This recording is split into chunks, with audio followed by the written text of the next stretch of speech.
Andes, sorry. At dun ho sa mga nagsasabi na yung akin pong humanitarian sa Burgos, Ilocos Norte nung February 25 and 26, sa mga nagsasabi ho na yun ho ay galing sa donasyon, hindi po.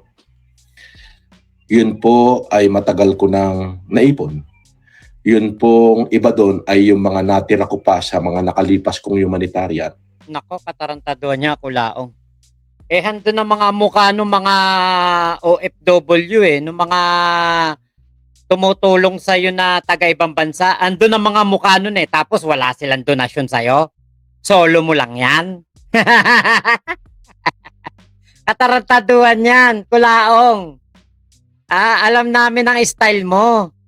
Hindi mo ilalagay ang pangalan o pagmumukha ng mga yan kung yan walang bigay sa'yo.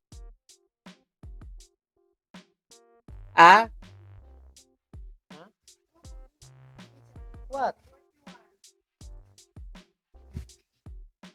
Okay. Bakit? Why? Pinantok ako Aba, magbo-boxing ka? Okay, later I will go there. We will play. Agay! Pinantok ako ni Pioli. Agay. Agay.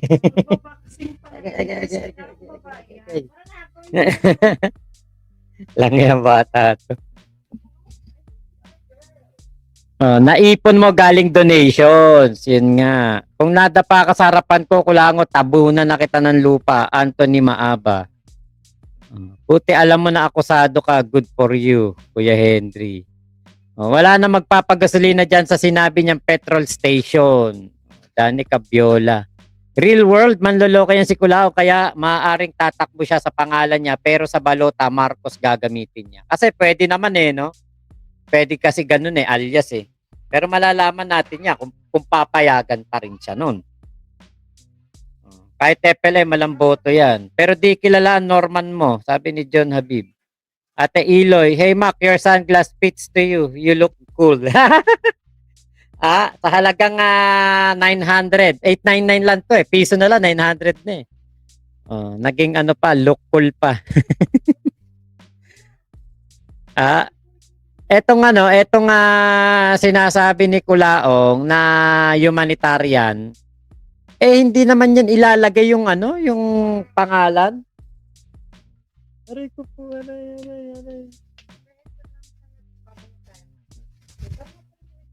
Hindi naman niya ilalagay ang mga pagmumukha ng mga nagbibigay doon. Hindi niya ilalagay yun, yung mga pagmumukha doon ng mga tao. Kung wala na ibigay sa kanya, naku po, katarantaduhan yun.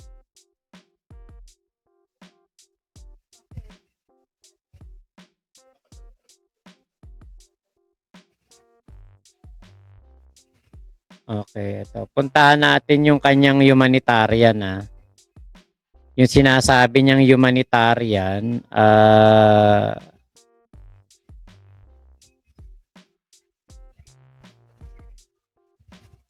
asan ba yun? Ito. Ito. Odette Visitasyon, saka yung Janice, ang nakalagay dito, benefactor. Kung solo mo yan, Kulaong, hindi mo ilalagay ang mga mukha niyan dyan. Yung mga Odette na yan, saka yung Janice. Hindi niya ilalagay pangalan dyan as benefactor.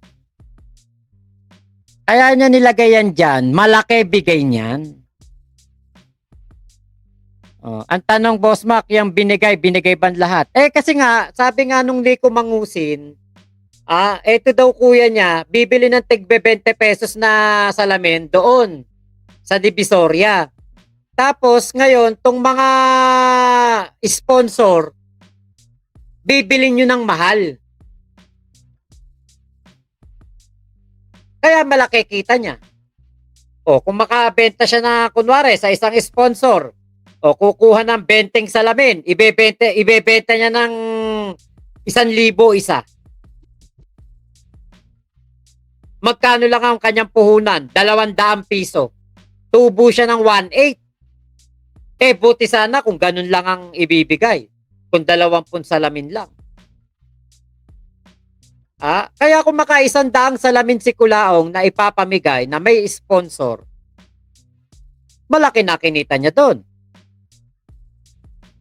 Meron siyang 100,000, ang kanyang puhunan 2,000 lamang. Ang tubo niya 98,000. Yes, Rodel C. Na-donut talaga, confirm yan. Nagbago ng konti nung siguro gumaling na yung pagkakadonut, nawala na yung sakit, kaya ngayon nagyayabang na naman. Naghintayan mabigyan na isang gasoline station, sabi ni John Habib. Wow, may nalaman pang global market ang loko. Si Ballpoint man mukhang pagod na edit siyang pagmumukha ni Mangusin ngayon.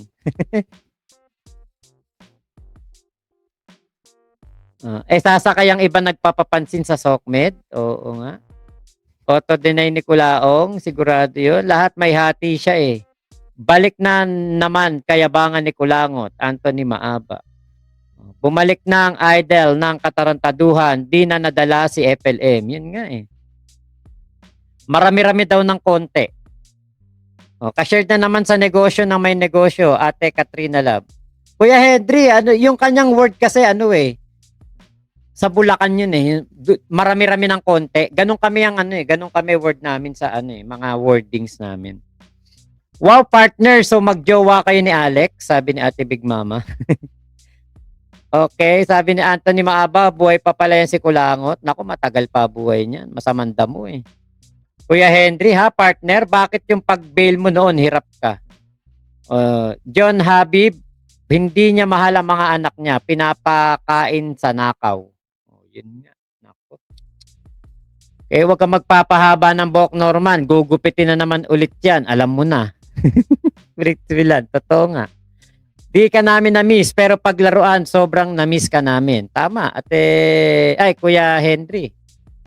Shoutout mo na lahat, Mangusin, para may madekwat ka na naman, sabi ni Ate Virgie. Sisirain pa mata ng pasyente, magiging kamukha pa ni Mangusin na duling. Yun nga, toll road sector. Okay, masakit ata mga daliri ng mga to, ayaw mag-like.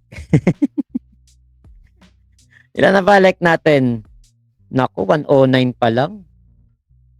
Okay, ito, play pa natin tong kay Kulaong.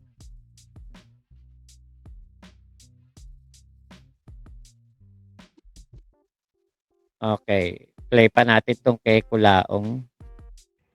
Yun po ay sarili ko at collective effort po para maisakatuparan ay yung mga Contradicting yung mga salita ni Kulaong,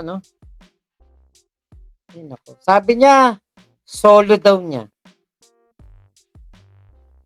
Tapos biglang collective effort. Paano naging solo mo? Nakakulong ka noon. Di ba? Asan ba yun? Balik nga natin konti. tropa ko birthday niya. Ralph Lauren Andres. Shout out kay Ralph Lauren Andres. Sorry.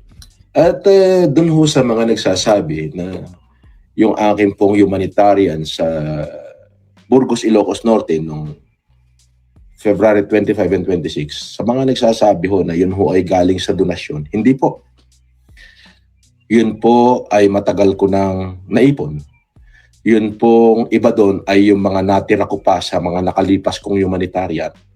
Yun po ay sarili ko at collective effort po para Sarili mo tapos collective effort? Katuparan ay yung mga volunteers natin na doctors at mga volunteers natin na mga miyembro ng local government unit ng Burgos, Ilocos Norte.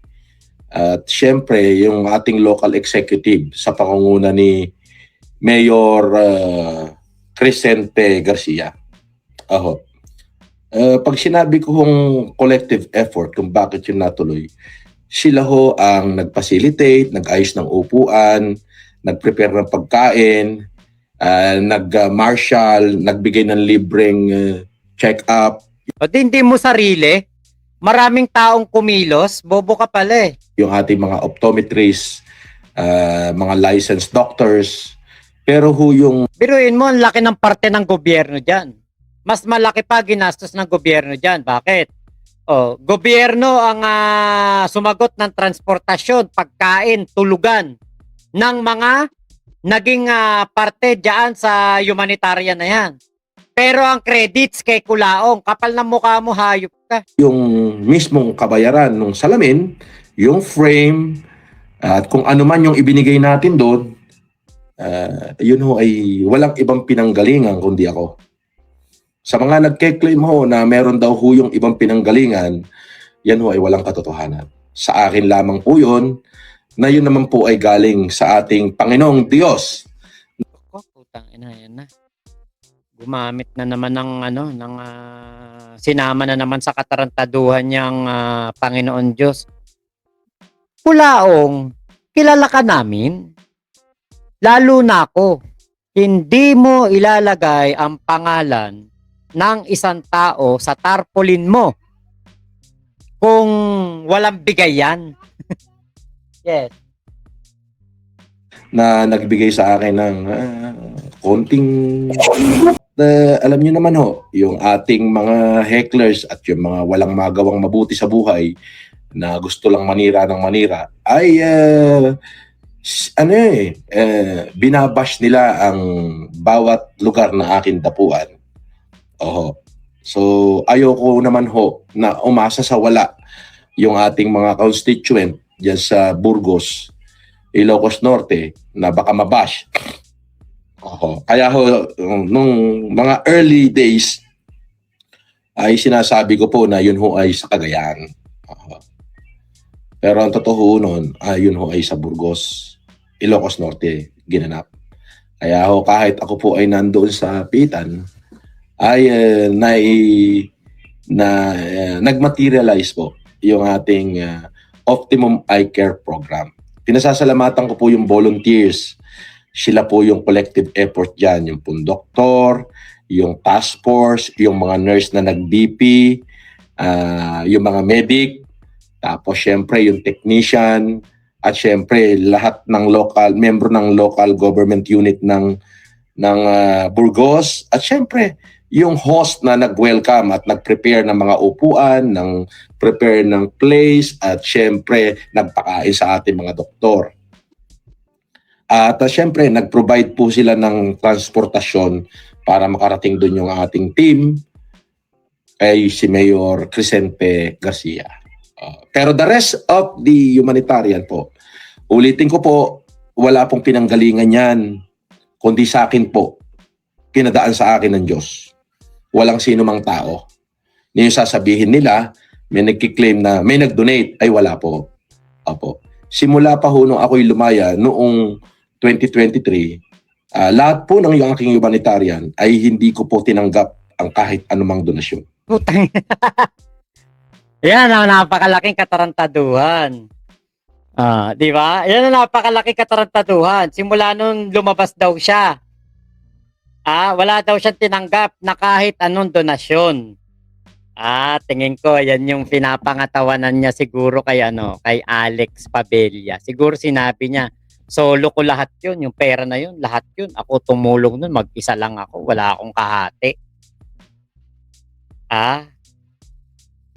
Galing galing ni Kulaong gumawa ng kwento. Kaya talaga dapat to, alam nyo, kung ako abogado ni Kulaong, makita ko itong naglalalive na naman,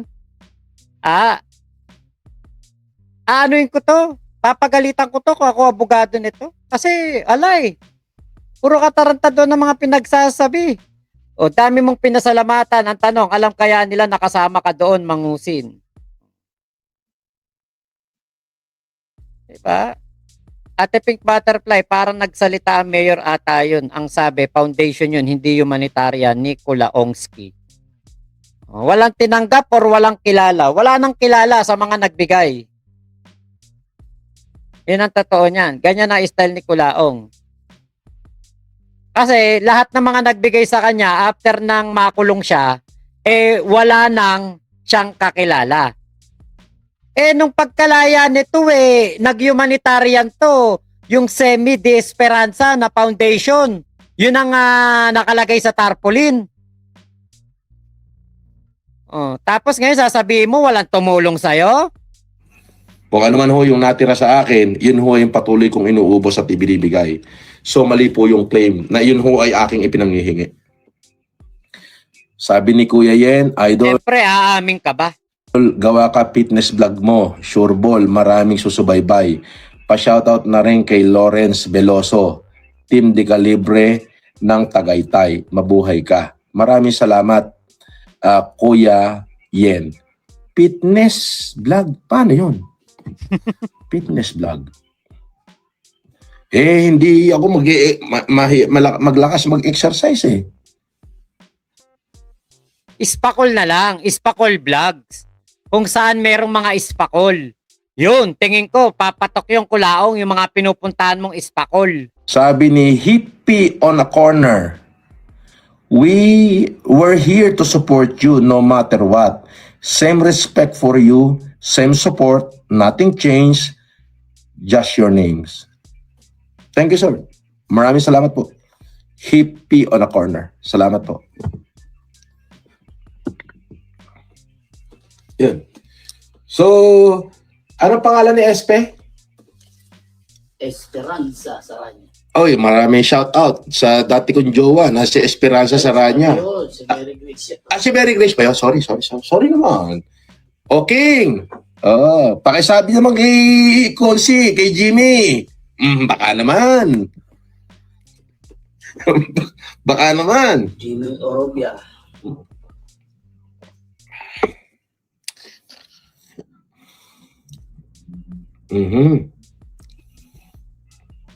Siyempre, mabuhay po kayo lagi-lagi. Minuminuto, segundo, mabuhay po kayo. Wala na masabi si Kulao, puro Ispakulaong vlog ko lang bigay bagay Norman, wag ka na sa fitness. Boss, yung Alex pala kasama niya nakakulong na rin dati. Okay. So maraming salamat po ha. Ingat po kayo. Nasaan mang panig kayo ng mundo. Momo, chup chup, love you. God bless us all. Pilipinas. God first.